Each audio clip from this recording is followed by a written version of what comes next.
दोस्तों नमस्कार। आरएस मुख्य परीक्षा की तैयारी कर रहे हो तो मैं आपसे हमेशा कहता हूँ एक डायरी पास में रखो। जो भी अच्छे शब्द मिले, कीवर्ड मिले, उनको नोट करो। जैसे आप पढ़ रहे हैं, सपोज करो लोकगीत, ठीक, वहां पर एक शब्द आया लोक संस्कृति के पहरेदार, तो बस जस्ट डायरी के अंदर नोट किया, क्योंकि हो सकता है वो दोबारा आप किताब ना पढ़ पाएं या आपके ध्यान के अंदर नहीं रहे। बिल्कुल ठीक। इसी तरीके से भारतीय संविधान आप पढ़ रहे हैं, ठीक, भारतीय संविधान के अंतर्गत एक चीज आपने कॉमन नोट की है ना, कि ये महत्वपूर्ण विशेषता या जो टॉपिक है, ये भारतीय संविधान का आधारभूत ढांचा है। चाहे धर्मनिरपेक्षता की बात हो, चाहे विधि के शासन की बात हो, चाहे संसदीय प्रजातंत्र की बात हो, या किसी और टॉपिक की बात हो, तो दिमाग के अंदर एक चीज बैठ गई। चीज क्या बैठी दिमाग के अंदर? दिमाग में ये बैठा है कि भारतीय संविधान का आधारभूत ढांचा, इसके अंतर्गत चेंज नहीं किया जा सकता। चाहे आप अब निबंध लिख रहे हो, चाहे मुख्य परीक्षा के अंतर्गत जीके का पेपर सॉल्व कर रहे हो, जहां कहीं भी बात आई द्वंद्व की, आप ये कहो कि साहब ये भारतीय संविधान का आधारभूत ढांचा है। बहुत अच्छा मिल गया।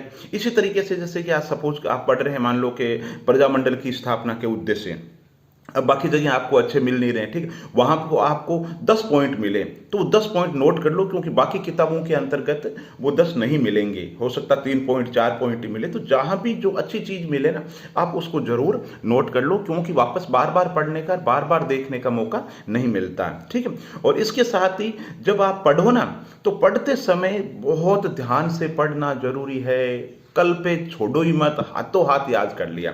हाथों हाथ कैसे याद कर लिया? कि जैसे भारत में संयुक्त राष्ट्र संघ के अंतर्गत, सुरक्षा परिषद के अंतर्गत स्थायी सदस्यता का भारत का जो समर्थन है वो कितना सही है, आपसे ये पूछा, ठीक है।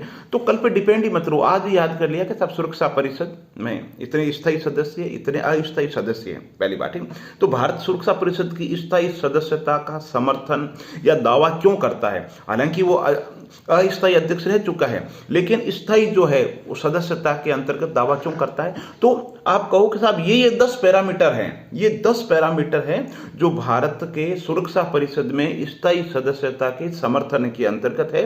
अब क्या 10 पॉइंट है? वो 10 पॉइंट जैसे आप सोचो कि बहुत बड़ा भौगोलिक क्षेत्रफल है, जनसंख्या है ना, भारत संयुक्त राष्ट्र संघ का स्थापना संस्थापक सदस्य शुरुआत के अंदर है, चाहे निरस्त्रीकरण की बात हो, चाहे रंग भेद की बात हो, चाहे उपनिवेशवाद की बात हो, चाहे आतंकवाद की बात हो, संयुक्त राष्ट्र संघ के अंतर्गत शांति सैन्य अभ्यासों की बात हो, मानवाधिकार के लेकर के विभिन्न मुद्दों पर संयुक्त राष्ट्र संघ के अंतर्गत विभिन्न संस्थाओं के अंतर्गत भारतीय जो व्यक्ति है, भारतीय महत्वपूर्ण व्यक्तियों की भागीदारी रही है। तो ये आपके पॉइंट हो गए। अब आप देखो, जैसे मैं बिना किताब का भी बोल रहा हूं, मुझे ऐसा लग रहा है कि 10 पॉइंट होने चाहिए और 7 ही पॉइंट है। तो हाथों हाथ वापस वो किताब देखी, 3 पॉइंट जो आपको दिमाग क्लिक नहीं कर पा रहा, आपको याद नहीं हो, हाथों हाथ देख लो कि वो 3 पॉइंट कौन से हैं।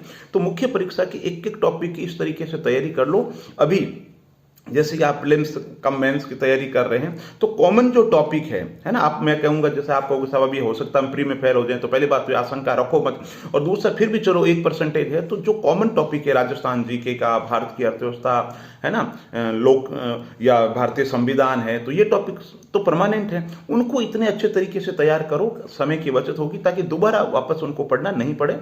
अभी प्रारंभिक परीक्षा, मुख्य परीक्षा के कॉमन जो टॉपिक है उनको बहुत अच्छे तरीके से तैयार करो। बहुत बहुत धन्यवाद।